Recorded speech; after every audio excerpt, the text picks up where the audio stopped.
ଜୟ ଜଗନ୍ନାଥ ସାଙ୍ଗମାନେ। ମୋ ବୋଉ ଏଠି ବସିକି ଚାହା ପିଉଛି। ଏ କଳିଯୁଗ ସାଙ୍ଗମାନେ, ଏଠି ବଞ୍ଚିଥିଲା ବେଳେ କିଛି ଲୋକ ବାପା ମାଆଙ୍କୁ, ବୃଦ୍ଧାବସ୍ଥା ହେଇଗଲେ ବାପା ମାଆଙ୍କର, ତାଙ୍କୁ ଖାଇବା ପିଇବା ଭଲରେ ଦିଅନ୍ତିନି କି ଖଣ୍ଡେ ପିନ୍ଧିବାକୁ ବି ଭଲରେ ଦିଅନ୍ତିନି।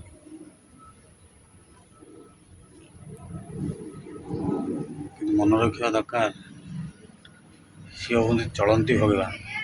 ମନ୍ଦିର ଯିବା ଦରକାର ନାହିଁ। ଯଦି ତୁମେ ତାଙ୍କ ସେବା କରିବ, ସବୁ ପୁଣ୍ୟ ତମକୁ ମିଳିଯିବ।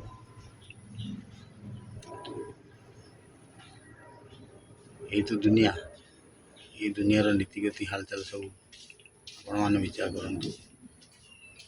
ବୃଦ୍ଧାବସ୍ଥା ହେଇଗଲା ପରେ ବାପା ମାଆଙ୍କୁ ଭଲ ମଣ୍ଡେ ଖାଇବାକୁ ଦେବେନି କି ଭଲ ପିନ୍ଧିବାକୁ ଦେବେନି, କିନ୍ତୁ ମରିଗଲା ପରେ ହଜାର ହଜାର ଲୋକ, ଶହେ ଶହେ ଲୋକଙ୍କୁ ବହୁତ କିଛି ଖୁଆନ୍ତି।